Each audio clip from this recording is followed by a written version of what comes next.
আল্লাহ তাআলা বলেছেন শোনো, ওয়াকারনা ফি বুয়ুতিকুন্না ওয়ালা তাবাররাজনা তাবাররুজাল জাহিলিয়াতিল উলা। বলেন আল্লাহু আকবার। আল্লাহ তাআলা বললেন সূরা হাজাবের 33 নম্বর আয়াতে আল্লাহ রাব্বুল আলামিন বললেন, হে নবী, আপনার পতিপত্নী যারা আছে, হ্যাঁ নবী, এদেরকে পর্দার ভিতরে অবস্থান করান। জাহেলিয়াতের যুগের মতো এই সমস্ত নারীদেরকে আপনি বেপরদা ভাবে রাস্তাঘাটে ঘোরার অনুমতি দিয়েন না। যারা ইসলামের কথা মানে, ইসলামের কথা যারা জানে, ইসলামের কালিমার কথা যারা মানে, ওই মানুষগুলা, ওই মহিলাগুলারে আপনি পর্দার কথা বলে দেন। ইসলামের কথা হলো নারীরা বেপরদা ভাবে রাস্তাঘাটে ঘুরতে পারবে না জাহেলিয়াতের যুগের মতো। আজকাল নারীদের কথা যদি আমরা বলি, সংসদের ভিতরে একজন দাড়ি পাকনাওয়ালা মুরব্বী এমপি তো বলে আসলো যে ওই লোকগুলা যারা বুরকা পরে এসেছে, ওই লোকগুলা কারা, ওদেরকে তো আমরা চিনতে পারছি না। নাউজুবিল্লাহ মিন যালিক। আপনি ওদেরকে চিনে কি করবেন? আপনার তো কাজ হলো আপনি আপনার ওয়াইফকে চিনবেন, আপনার কাজ হলো আপনি আপনার মেয়েরে চিনবেন, আপনার নানিরে চিনবেন, আপনার খালারে চিনবেন। আপনি তো অন্যের বউ, তো আপনার চিনার প্রয়োজন নাই। বিশ্বনবী বললেন শোনো, তুচ্ছ তাচ্ছিল্য ভাবে ইসলামের গুরুত্বপূর্ণ কোনো বিধান, তুচ্ছ তাচ্ছিল্য ভাবে ইসলামের কোনো গুরুত্বপূর্ণ কোনো বিধান, যে মানুষটা তুচ্ছ তাচ্ছিল্য করে সংসদে পর্দার বিরুদ্ধে যারা কথা বলেছে, বিশ্বনবী বললেন শোনো, ইসলামের তুচ্ছ তাচ্ছিল্য করে কোনো বিধান, হাসি ঠাট্টা করে ইসলামের কোনো বিধান উপস্থাপন করা যাবে না। কেউ ডাইরেক্টলি ইসলামের পর্দার বিধানকে অবজ্ঞা করলেন, কেউ ডাইরেক্টলি ইসলামের পর্দার বিধানটাকে অবজ্ঞা করলেন, আবার কেউ তুচ্ছ তাচ্ছিল্যের সাথে ইসলামের পর্দার বিধানটাকে আপনার ইন্ডিকেট করলেন, ইসলামের পর্দার বিধানটাকে তিনি হাসি তামাশার ছলে বলে ফেললেন, ইসলামে এটাকে হারাম বলেছেন। আপনি বলেন, কোন মানুষ যদি কোরআনের একটি আয়াতকে যদি অস্বীকার করে, একটি আয়াতকে যদি তুচ্ছ তাচ্ছিল্য করে, যদি ব্যঙ্গ করে, আল্লাহর কসম আল্লাহি, সে 5 ওয়াক্ত নামাজ পড়লো, এরপর আর সে মুসলমান থাকে না, তার ঈমান থাকে না। যদি কোনো মানুষ ইসলামের কোনো বিধানকে যদি অবজ্ঞা করে, তুচ্ছ তাচ্ছিল্য করে, নামাজ পড়ে না কিন্তু নামাজ পড়া দরকার, সে নামাজকে তুচ্ছ তাচ্ছিল্য যদি করে, নামাজের বিধানটাকে অস্বীকার করলো, কোরআনের আইন মানা দরকার, কোরআনের আইন সে মানে না, কোরআনের আইন বাস্তবায়ন নেই, কিন্তু কোরআনের আইনের বিরুদ্ধে কেউ যদি তুচ্ছ তাচ্ছিল্য করে কথা বলে, সে আর মুসলিম থাকে না। কুরবানি দিতে সে পারে না, কুরবানি দেওয়ার অর্থ নাই, কিন্তু কুরবানির বিধানটাকে নিয়ে কেউ যদি তুচ্ছ তাচ্ছিল্য করে, তাহলে তার ঈমান থাকবে না। অনুরূপ যারা পর্দা মানে না, এটা আলাদা কথা, কিন্তু পর্দার বিধানকে নিয়ে সর্বোচ্চ জায়গা সংসদে কেউ যদি তুচ্ছ তাচ্ছিল্য করে, তার আর ঈমান থাকে না, নতুন করে কালেমা পড়ে আবার মুসলমান হতে হবে। কথা বলেন ঠিক কিনা? এটাই হলো ইসলামের বিধান। আল্লাহ রাব্বুল আলামিন বললেন শোনো, নারীদের পর্দার ব্যাপারে বিশ্ব নবী মুহাম্মদ রাসূলুল্লাহ সাল্লাল্লাহু আলাইহি সাল্লাম বলেছেন। বিশ্ব নবী একদিন ঘরের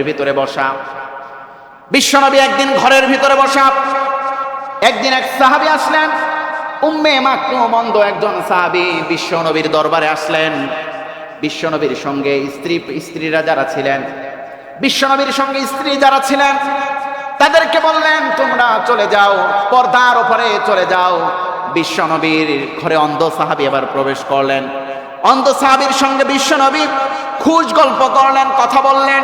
কথা বলার পর বিশ্ব নবীর ঘর থেকে অন্ধ সাহাবী বের হয়ে এবার চলে গেলেন।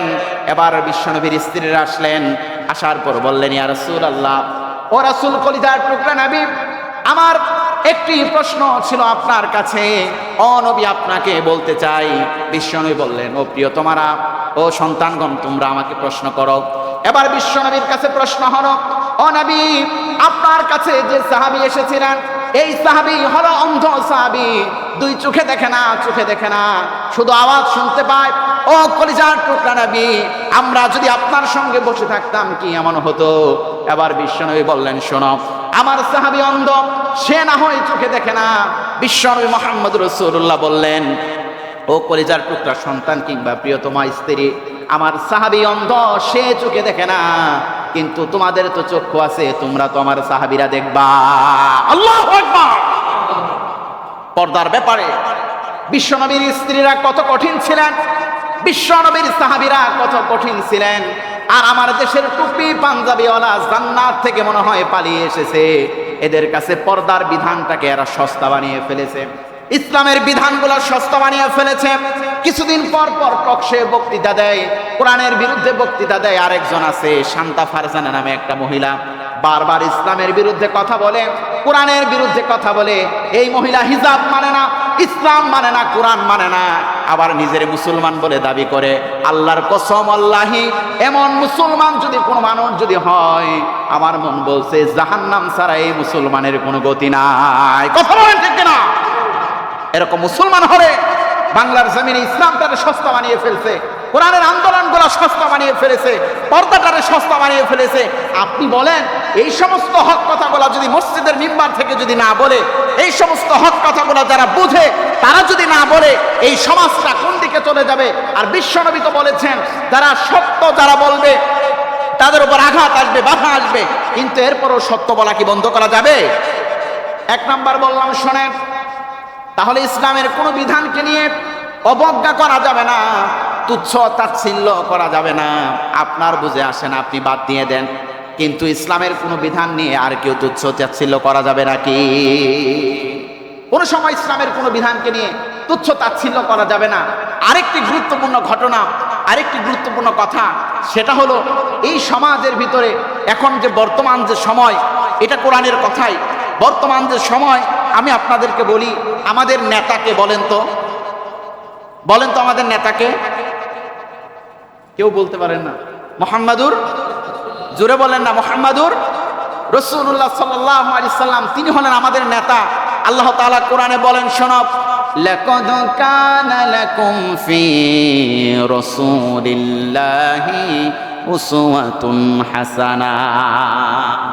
বিশ্বনবী বললেন, নবী আল্লাহকে বললেন, আল্লাহ বললেন, ও কলিজার টুকরা নবী, লাকাদ কানা লাকুম ফি রাসূলিল্লাহি উসওয়াতুন হাসানাহ। ও নবী, পৃথিবীতে যত নেতা থাকুক আর যত নেত্রী থাকুক আর যাই থাকুক না কেন, ও কলিজার টুকরা নবী, এই পৃথিবীর জমিনে আপনি হলেন একমাত্র উত্তম আদর্শ। বিশ্বনবী মুহাম্মদ রাসূলুল্লাহ সাল্লাল্লাহু আলাইহি সাল্লাম হলেন উত্তম আদর্শ। বিশ্বনবী ছাড়া পৃথিবীর জমিনে যদি কাউকে যদি কেউ নেতা মানে, আর এই নেতা যাবে যে পথে, বিশ্বনবী যদি যে পথে গিয়েছেন, নেতা যদি সে পথে যায়, তাহলে কোনো সমস্যা নেই। কিন্তু বিশ্বনবী এক পথে চলেছেন, নেতা আরেক পথে চলছেন, তাহলে সেই কর্মীর বিচার আছে না নাই? বিশ্বনবী বললেন, শোনো, পৃথিবীর জমিনে আমি সর্বোত্তম নেতা, আমার পরে আর কোনো নেতা নাই। আমি হলাম সর্বোত্তম নবী, আমার পরে আর কোনো নবী নাই। আমি হলাম নেতা, নেতা হিসাবে যেমন আদর্শ, স্বামী হিসাবেও তেমন আদর্শ, বাচ্চাদের খেলনার জন্য আমি আদর্শ। বিশ্বনবী স্বামী হিসাবে কেমন আদর্শ ছিলেন? বিশ্বনবী একদিন যুদ্ধের ময়দান থেকে আসলেন, আসার পর কলিজার টুকরা স্ত্রী আয়েশা, তিনি তরকারি কাটতেছিলেন, যুদ্ধের ময়দান থেকে আসলেন। বিশ্বনবী মুহাম্মদ রাসূলুল্লাহ যুদ্ধের ময়দানের তরবারিটা এইবার খুললেন, তরবারিটা ব্যাগ থেকে বের করে মা আয়েশা রাদিয়াল্লাহু তাআলা আনহার ঘাড়ের ভিতরে মৃদু করে একটা আঘাত করলেন, যেন ব্যথা না পায়। আঘাত করার পর কলিজার টুকরা নবী বিশ্বনবী মুহাম্মদ রাসূলুল্লাহ যুদ্ধের ময়দানে তরবারি দিয়ে তরকারি কাটা শুরু করলেন। সুবহানাল্লাহ। আবার বিশ্বনবী শিশুদের জন্য কেমন আদর্শ ছিলেন? কলিজার টুকরা নবী বিশ্বনবী মুহাম্মদ রাসূলুল্লাহ একদিন ঈদের জামাত পরে বাসার দিকে যাচ্ছেন, ছোট্ট একটা শিশু তিনি কান্নাকাটি করতেছেন। ছোট্ট একটা শিশু কান্নাকাটি করলেন, বিশ্বনবী জিজ্ঞাসা করলেন, প্রথমে জিজ্ঞাসা করলেন, তোমার পাখিটা কেমন আছে? ছোট্ট একটা পাখি পালন করতেন বিশ্বনবী, তার কেমন নবী ছিলেন, তার ছোট্ট পাখির কথাও ভুলে নাই। এইবার বললেন, ঈদের দিন কান্নাকাটি করো কেন? বললেন, ইয়া রাসূলুল্লাহ, আমার মা নাই, বাবা নাই, এই দুনিয়াতে সবচেয়ে আমি বড় ইতিম। এইবার বিশ্বনবী মুহাম্মদ রাসূলুল্লাহ সাল্লাল্লাহু আলাইহি সাল্লাম বললেন, ও কলিজার টুকরা শিশু, তুমি শোনো, আমি বিশ্বনবী যদি তোমার পিতা হয়ে যায়, আর তোমার মা যদি আয়েশা যদি তোমার মা হয়ে যায়, তোমার আর কোনো দুঃখ থাকবে নাকি? এইবার শিশুটা বললেন, এর চেয়ে পৃথিবীর জমিনে শ্রেষ্ঠ মা বাবার হতে পারে না। আল্লাহু আকবার। বিশ্বনবী এমন ছিলেন। তাহলে আমার কলিজার টুকরা যুবকেরা, কোন আদর্শের পিছনে দৌড়াও? ও কলিজার টুকরা যুবকেরা, কোন আদর্শের পিছনে দৌড়াও? চলছে ফুটবল বিশ্বকাপ ফিফা 2026। দেখবেন মুসলমানের বাড়িতে এমন কোন মুসলমানের বাড়ি নাই যে ঘরে যুবক সন্তান আছে, আপনি দেখবেন ব্রাজিলের পতাকা তার বাড়িতে ওড়ে, আর্জেন্টিনার পতাকা তার বাড়িতে ওড়ে, জার্মানির পতাকা তার বাড়িতে ওড়ে, পর্তুগালের পতাকা তার বাড়িতে ওড়ে। কিছুদিন আগেও ব্রাজিল, আর্জেন্টিনা, কিছুদিন আগেও আর্জেন্টিনা মুসলিমদেরকে মারার জন্য সহায়তা করেছে, ফিলিস্তিনি মুসলিমদেরকে মারার জন্য সহায়তা করেছে। ব্রাজিল হিন্দু রাষ্ট্রগুলা আপনার আদর্শ হতে পারে না, আপনি ভালোবাসতে পারেন কলিজার টুকরা বিশ্ব নবী মুহাম্মদ রাসূলুল্লাহ সাল্লাল্লাহু আলাইহি সাল্লাম রে, আপনি ভালোবাসেন আর্জেন্টিনা, ব্রাজিল, পর্তুগাল, যেই সমস্ত দেশগুলা ইসলামের বিরুদ্ধে এবং কোরআনের বিরুদ্ধে সারাদিন চলছে।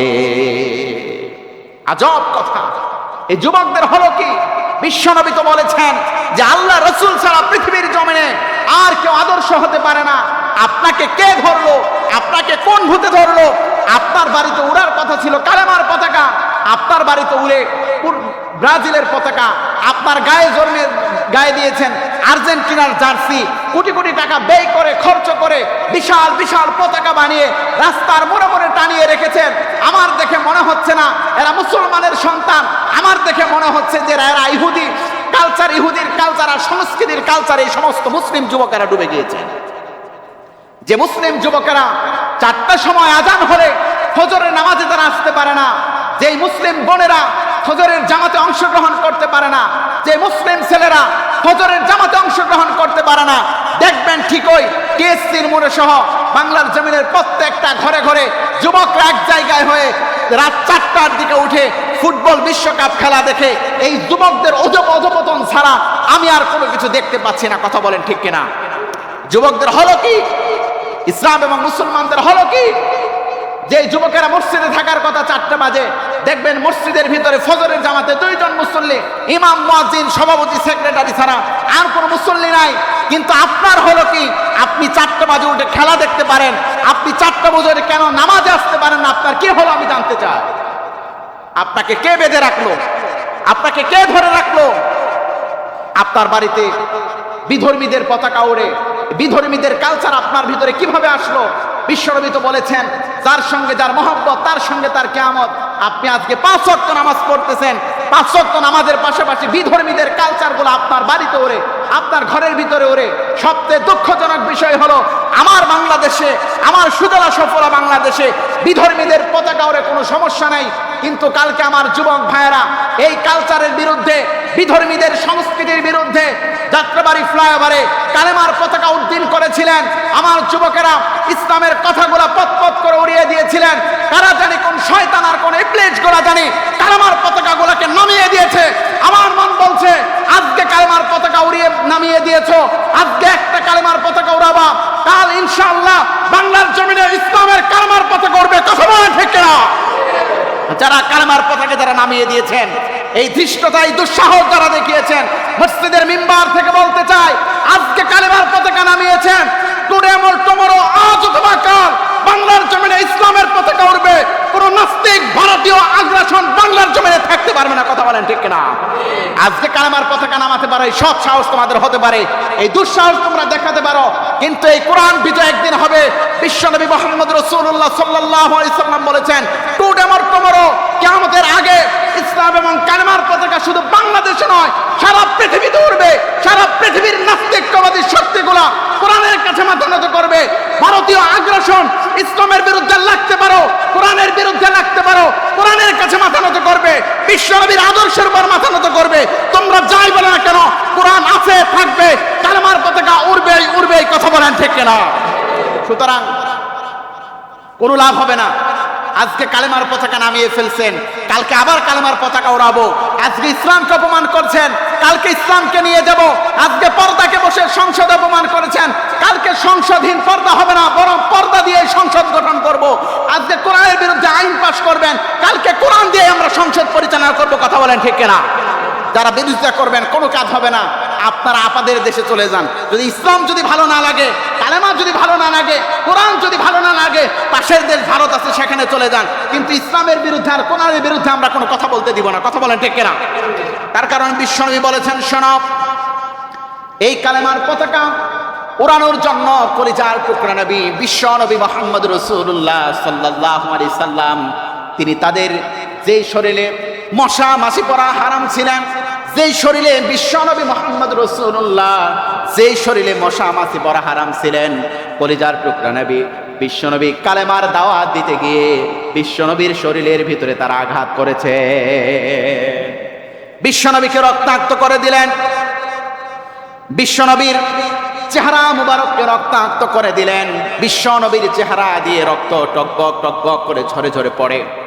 বিশ্বনবী দাওয়াত দিতে গেলেন কালেমার লা ইলাহা ইল্লাল্লাহু মুহাম্মাদুর রাসূলুল্লাহ। বিশ্বনবী দাওয়াত দিতে গেলেন, বললেন পড়ো লা ইলাহা ইল্লাল্লাহ মুহাম্মাদুর রাসূলুল্লাহ, আল্লাহ ছাড়া পৃথিবীর জমিনের কোনো রব হতে পারে না, আমি বিশ্ব নবী তোমাদের নবী মুহাম্মদ রাসূলুল্লাহ তোমাদের নবী। যার কাছে দাওয়াত নিয়ে গেলেন বললেন আব্দুল্লাহর ছেলে মুহাম্মদ, আব্দুল্লাহর ছেলে মুহাম্মদ শোনো, তুমি হলে এই সমাজের ভিতরে নিম্ন শ্রেণীর একজন মানুষ, তোমার মা নাই, তোমার বাবা নাই, তুমি একজন এতিম একজন মানুষ, আল্লাহর বুঝি আর কোনো খেয়ে কাম নাই, তোমার মতো এতিম মানুষ রে আল্লাহ নবুয়তি দান করলেন। তিনি দাওয়াত গ্রহণ করলেন না, তিনি দাওয়াত গ্রহণ করলেন না, কালেমার দাওয়াত গ্রহণ করলেন না, বিশ্বনবীকে বিতাড়িত করে দিলেন। বিশ্বনবী আরেকজনের কাছে গিয়ে বললেন, ও আমি আল্লাহর রাসূল, আমি নবী, তোমার কাছে এসেছি ইসলামের দাওয়াত দিয়েন, দাওয়াত নিয়ে তুমি ইসলামের কালেমার পতাকাটাকে তুমি মেনে নাও, ইসলামের কথাগুলোরে তুমি মেনে নাও। বিশ্বনবীকে বললেন, শোনো, তোমার মতো পাগল, তোমার মতো মানুষ রে, গরিব মানুষ রে নবুয়তি কেউ দিতে পারে না, নবুয়ত নবী হতে পারো না, বরং তুমি অন্য কারো দরবারে চলে যাও। আবার আরেকজনের কাছে গেলেন, একই কথা বললেন। বিশ্বনবীর মনের ভিতরে কষ্ট পেলেন, কেউ আমার দাওয়াত গ্রহণ করলেন না।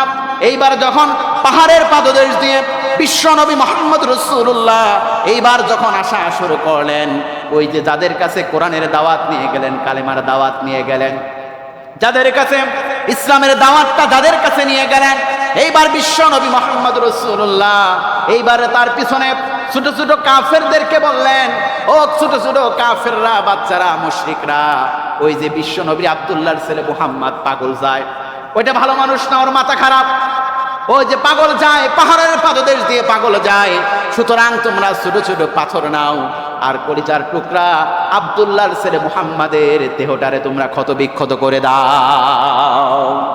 বিশ্বনবী পাহাড়ের পাদদেশ দিয়ে আসেন, ছোট ছোট কাফের গুলারে, ছোট ছোট বাচ্চা গুলারে হাতে পাথর দিয়ে বিশ্বনবীর পিছনে লেলিয়ে দিয়েছেন। এবার কলিজার টুকরা নবীর বুকের ভিতরে পাথর মারে, পায়ের ভিতরে পাথর মারে, কলিজার টুকরা নবীর মাথার ভিতরে পাথর মারে, কলিজার টুকরা নবীর পিঠে পাথর মারে, পিঠে পাথর মারতে মারতে কলিজার টুকরা নবীর একবার শরীর ফেটে গেলেন, মাথা এবার ফেটে গেলেন।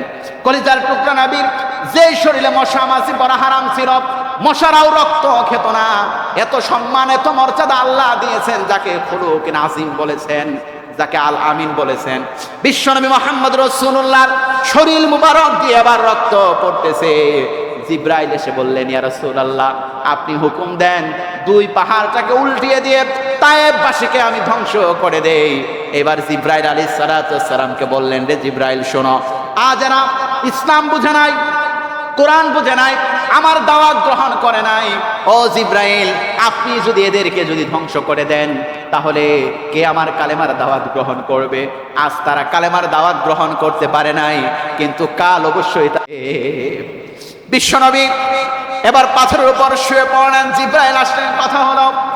বিশ্বনবী মুফাসসিরগণ, মুহাদ্দিসগণ লেখেন, কলিজার টুকরা নবীর যদি এই রক্ত যদি জমিনে যদি পড়তেন, কিয়ামত পর্যন্ত তায়েফের ময়দানে কোনো গাছগাছালি কোনো কিছুই হতো না। বিশ্বনবী শুধু কালেমার দাওয়াত দিয়েছিলেন, লা ইলাহা ইল্লাল্লাহু মুহাম্মাদুর রাসূলুল্লাহ। আপনারা মনে করেছেন এই কালেমা যদি সস্তা কালেমা, শুধু আমার বাবাই পড়লো, আমার দাদাই পড়লো, আমার নাতিরা পড়লো, তাই এই কালেমার হক আদায় হলো, কিয়ামত পর্যন্ত না। এই কালেমা এসেছেন রক্ত পিচ্ছিল এক পথ দিয়ে, এই কালেমা এসেছেন এক সাগর রক্তের বিনিময় দিয়ে, এই কালেমা এসেছেন মুসলিমদের জীবনের বিনিময় দিয়ে, এই কালেমা এসেছেন বদর যুদ্ধের মধ্য দিয়ে, এই কালেমা এসেছেন রসুলের রক্তের মধ্য দিয়ে। সুতরাং এই কালেমা নিয়ে যদি কেউ কোনো তাল বাহানা করে, তাদের ঠাঁই এই জমিনে হবে না। কথা বলেন ঠিক কিনা? কথা বলেন ঠিক কিনা? সুতরাং কালেমা এমনি আসে নাই, কালেমার হাকিকত বুঝবেন ইনশাআল্লাহ। যদি কোনোদিন সময় হয় কালেমার হাকিকত বলবো। আজকে আপনাদেরকে শুধু এতটুকুই জানায় দেই যে এই কালেমা আছে থাকবে, কোরআন আছে থাকবে। বিরোধীরা কোরআনের বিরুদ্ধে আইন পাশ করতে পারে, কোরআনের বিরুদ্ধে সংসদে এটা বলতে পারে, ইসলামের বিরুদ্ধে এটা বলতে পারে, কালেমা রাস্তার পথ থেকে তারা নামিয়ে দিতে পারে, কিন্তু মুসলিমদের হৃদয় থেকে কালেমাকে সরানো যাবে না। কথা বলেন ঠিক কিনা? মুসলিমদের কলিজা থেকে ইসলামের ভালোবাসাকে সরানো যাবে না, মুসলিমদের কলিজা থেকে পর্দার ভালোবাসাটাকে সরানো যাবে না, মুসলিমদের কলিজা থেকে ইসলামের ভালোবাসাটাকে সরানো যাবে না। যদি কেউ সরাতে চায়, তাদের ঠাঁই এই জমিনে হবে না, বরং ইসলাম আছে, কোরআন আছে, ইসলাম থাকবে, কোরআন থাকবে, তোমরা থাকবে না। কথা বলেন ঠিক কিনা? যার কথাগুলো শুনলে আমাদের হৃদয়টা ঠান্ডা হয়ে যায়, তিনি আর কেউ নয়, আমাদের কলিজার টুকরা প্রিয় নবী, বিশ্ব নবী মুহাম্মদ রাসূলুল্লাহ সাল্লাল্লাহু, কথা বলে না, বলেন সাল্লাল্লাহু আলাইহি ওয়াসাল্লাম। প্রাণ ভরে কলিজা ভরে দোয়া করছি আমাদের মা এবং বাবাদের জন্য, যাদের জন্য এই পৃথিবীতে আসলাম, যাদের জন্য এই দুনিয়াতে আসলাম। আল্লাহ, যাদের কলিজার টুকরা মা বাবা যাদের দুনিয়ার জমিন থেকে বিদায় হয়ে গেছে, আল্লাহ তুমি তাদেরকে জান্নাতুল ফেরদৌসের মেহমান বানাও, বলুন আমিন। যাদের মা বাবা দুনিয়াতে আছে, আল্লাহ তুমি তাদেরকে নেক হায়াত বৃদ্ধি করে দাও, বলুন আমিন। মসজিদের আশেপাশে সহ এই পৃথিবীর জন্মলগ্ন থেকে আজ পর্যন্ত যত মানুষ ইন্তেকাল করেছে, কলিজা ভরে দোয়া করছি আল্লাহ তুমি সেই সব মানুষদেরকে আল্লাহ তুমি জান্নাতের মেহমান বানায় নাও, বলুন আমিন। আল্লাহ, আমরা যারা দুনিয়াতে আছি আমাদেরকে হেদায়েতের নূর পয়দা করে দাও, বলুন আমিন। বিশ্বনবী বলেছেন যে ঈমানদার লোকদের জন্য একটি ঘোষণা আছে, যে ঈমানদার লোক কারা। এই সকল মানুষদের সম্পর্কে বিশ্বনবী মুহাম্মদ রাসূলুল্লাহ সাল্লাল্লাহু আলাইহি সাল্লাম তিনি একটা হাদিস বলেন যে যে মানুষগুলা ভালো কাজ করার পর যাদের মনে আনন্দ হয়, আবার খারাপ কাজ করার পর যেই মানুষ মনে ব্যথা আনন্দ হয়, ব্যথা অনুভব হয়। এক নাম্বার, যখন সে ভালো কাজ করবে তার মনে আনন্দের জোয়ার বয়ে যাবে, সে আনন্দিত হবে, খুশি হবে, উল্লাস প্রকাশ করবে ভালো কাজ করার পর, ওই মানুষটা হলো ঈমানদার। আবার বিশ্বনবী মুহাম্মদ রাসূলুল্লাহ সাল্লাল্লাহু আলাইহি ওয়াসাল্লাম তিনি বলেন, এর পাশাপাশি যাদের খারাপ কাজ যাদের মনে ব্যথা সৃষ্টি করে, যাদের খারাপ কাজ করলে তাদের মনে ব্যথা হয়, অন্য কেউ খারাপ কাজ করেছে, সে ঘৃণা প্রকাশ করেছে, তার মনে কষ্ট অনুভব হয়েছে, সে মানুষটা হলো ঈমানদার। বিশ্বনবী দুটি কথা বলেন। এক নাম্বার হলো, শোনো, এই সমাজের ভিতরে কত কত খারাপ কাজ হয়, এই খারাপ কাজ দেখার পর যদি কোনো মানুষের মনে যদি ব্যথা অনুভব হয়, যদি কোনো মানুষের মনে আঘাত পায়, কষ্ট পায়, কোনো মানুষ খারাপ কাজ দেখার পর সেই মানুষের মনে যদি আঘাত পায়, কষ্ট পায়, বিশ্বনবী বললেন, কোন মানুষের মনে যদি অন্তরে যদি আঘাত লাগে আর যদি ব্যথা লাগে, সেই মানুষটারে তুমি ঈমানদার বলে ঘোষণা দিয়ে দাও। আবার বিশ্বনবী বললেন, শোনো, তোমাদেরকে বলেছি তোমরা যারা ভালো কাজ করার পর, কোরআনের ভালো কাজ, ইসলামের ভালো কাজ, হাদিসের ভালো কাজ, সমাজের ভালো কাজগুলো করার পর যদি তোমার মনে যদি আনন্দ যদি সৃষ্টি হয়ে যায়, যারা ভালো কাজ করার পর যাদের মনে খুশির বন্যা বয়ে যায়, বিশ্বনবী বললেন সেই মানুষগুলা হলো ঈমানদার। সুবহানাল্লাহ, আসতে বলবেন। যারা ভালো কাজ করার পর যারা আনন্দ পায়। আমি একটা আয়াতে কারিমা তেলাওয়াত করেছি, আল্লাহ তাআলা বললেন, শোনো, কুনতুম খায়রা উম্মাতিন উখরিজাত লিন-নাস তা'মারুনা বিল মা'রুফ ওয়া তানহাউনা 'আনিল মুনকার। আল্লাহ রাব্বুল আলামিন বললেন, শোনো, কুনতুম খায়রা উম্মাতিন উখরিজাত, তোমাদেরকে বের করা হয়েছে, সৃষ্টি করা হয়েছে এই জন্য, মানে আমাদের কথা বলেছেন, আমাদেরকে বললেন, শোনো, তোমাদেরকে বের করা হয়েছে, সৃষ্টি করা হয়েছে মধ্যম পন্থা জাতি হিসাবে। কেন সৃষ্টি করা হয়েছে? কুনতুম খায়রা উম্মাতিন উখরিজাত লিন-নাস তা'মারুনা বিল মা'রুফ ওয়া তানহাউনা আনিল মুনকার। বলেন আল্লাহু আকবার। তোমাদেরকে সৃষ্টি করা হয়েছে, বের করা হয়েছে এই জন্য যে তোমরা মধ্যমপন্থী জাতি এবং তা'মারুনা বিল মা'রুফ ওয়া তানহাউনা আনিল মুনকার, এই জন্য তোমাদেরকে সৃষ্টি করা হয়েছে তোমরা নিজেরা সৎ কাজের আদেশ দিবা এবং অসৎ কাজের নিষেধ করবা। আপনি আমাকে বানানোই হয়েছে, আপনি আমাকে সৃষ্টি করাই হয়েছে, আমরা এই জন্য সৎ কাজের আদেশ দিব এবং অসৎ কাজের নিষেধ করব। এখন আমাদের সমাজের কথা বলি, এটা আল্লাহর কোরআনের আয়াত, আর দ্বিতীয় প্রথমটা যেটা বলেছি এটা হাদিস থেকে বলেছি। বিশ্বনবীর হাদিসে বললেন, যারা সৎ কাজ যারা করে এদেরকে ইমানদার বলে ঘোষণা দাও, যারা সৎ কাজের উপর যারা খুশি হয়। আর দ্বিতীয় নাম্বার বললেন, শোনো, যারা অসৎ কাজের পর যাদের মন যাদের ব্যথিত হয় এদেরকে ইমানদার বলে ঘোষণা দাও। আর আল্লাহ কোরআনে বললেন, তোমাদেরকে সৃষ্টি করা হয়েছে এই জন্য তোমরা সৎ কাজের আদেশ দিবার এবং অসৎ কাজের নিষেধ করবা। কিন্তু এই সমাজের ভিতরের কথাগুলো যদি আমরা বলি তাহলে মানুষদের মনে কষ্ট লেগে যায়, আঘাত পায়। কেন রে ভাই, কেন? আল্লাহ তো কোরআনে বলেছেন যে সৎ কাজের আদেশ দিবা এবং অসৎ কাজের নিষেধ করবা। এই সমাজের ভিতরে যত অসৎ কাজ আছে, আপনি যদি বুঝে থাকেন এটা অসৎ কাজ, এরপরও আপনার দায়িত্ব হলো এই কাজের বিরুদ্ধে আপনার প্রতিবাদ করা। সেটা সামাজিকভাবে হোক, সেটা রাষ্ট্রীয়ভাবে হোক, সেটা ইন্টারন্যাশনাল পর্যায়ে হোক, যত খারাপ কাজ আছে সমস্ত খারাপ কাজের প্রতিবাদ করার নামে হলো মুসলমান।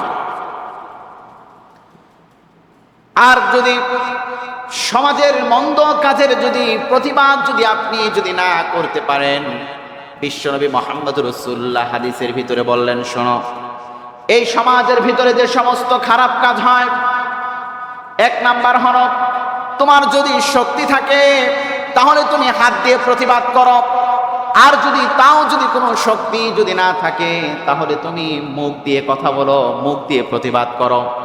কিন্তু তুমি শক্তি দিয়েও প্রতিবাদ করলা না, আবার মুখ দিয়েও প্রতিবাদ করতে পারলা না। এরপর বিশ্বনবী বললেন, শোনো, যদি এই দুইটার সামর্থ্য না থাকে তাহলে পরবর্তী যেন এই খারাপ কাজটা সমাজের ভিতরে না হতে পারে, এই জন্য একজন মুসলমানের দায়িত্ব হলো মনে মনে পরিকল্পনা করা।